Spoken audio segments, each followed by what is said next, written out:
The extension syllabus requires us to prove some of the identities that are in Pascal's triangle using concepts from combinatorics. So that means using concepts about choosing items from a larger group. So the first identity that we're going to look at is the one that looks at each row in Pascal's triangle and says that all of the numbers in every row add up to a power of 2. So we're proving that n choose 0, 1, 2, etc., all the way up to n choose something, or n choose n, is 2 to the power of that number.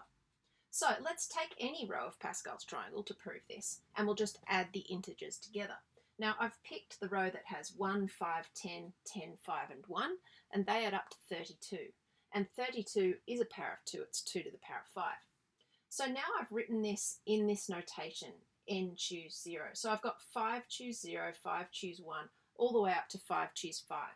Now take note that 5 choose 0 we can also write like this. It's interchangeable really which one you use, but don't combine both of them together in the one statement. Either use this type or use that type. And the reason that I've chosen this one with the C in it is because that's what my question asks for. Okay, so now how am I going to prove this using combinatorics? Well, I'm basically going to just explain it with a sentence. So I'm going to describe it. This can also be described as the number of subsets that can be made using 5 items. Why 5? Well, every single one of these pieces of notation is explaining how many ways we can choose a certain number of things out of 5 things. So it makes sense that the total number here, which is 32, is the total number of subsets that I can make when I've got 5 things to choose from. So what we're doing here is we're saying, well, how many ways can we choose nothing from 5 things? Well, only one way. Okay, so there's one 0-member subset. It's an empty set with nothing in it. All right, how many ways can we choose 5 things? Well, let's give ourselves some context here to imagine what we're doing. Perhaps we've got the letters A, B, C, D, and E. They're our 5 items. How many different sets can we make that just have one letter in them? 5. We can choose the A or the B, the C, the D, or the E. So we've got 5 one-member subsets. How many ways can we choose 2 letters out of there? Well, there's 10 ways we can do it. A, B, A, C, A, D, A, E, etc., etc. And I could list them all and prove to you that there's 10 of them. So it makes sense then to explain that it's the number of subsets. All right, how does that then explain that it's 2 to the power of, in this case, 5? Well, imagine that you're looking at each item here and you're wondering whether or not to include it in a set. There's only 2 choices. Either you're going to include it or you're not. So if we were going to list all of these 32 subsets that can be made, it's almost like making 32 columns underneath here and saying whether or not you're going to include things.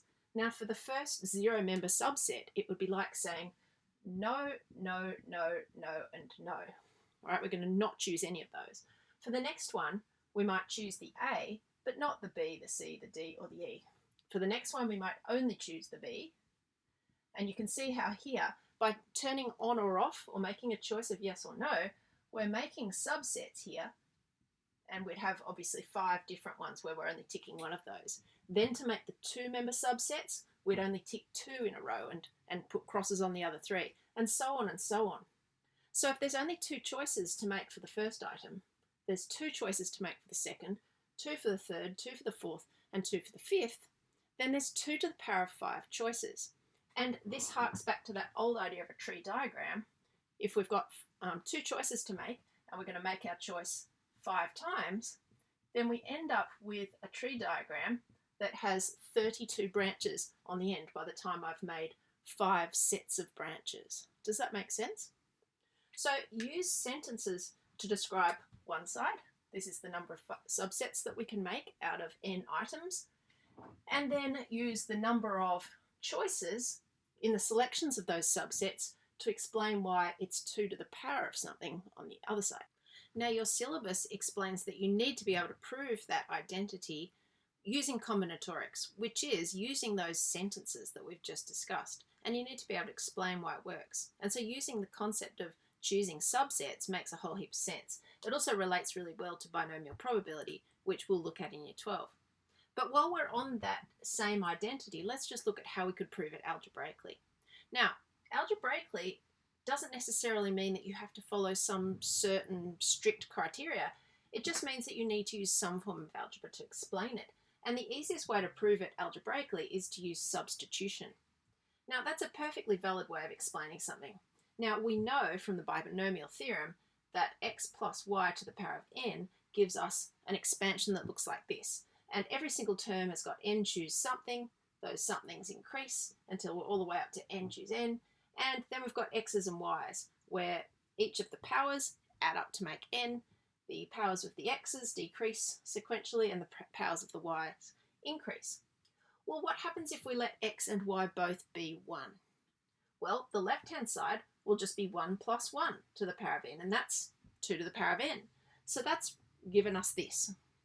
The right-hand side, if we sub in x being 1 and y being 1, well, that means that each part of each term that has the x's and y's in it will just be 1, because 1 raised to the power of anything is just 1.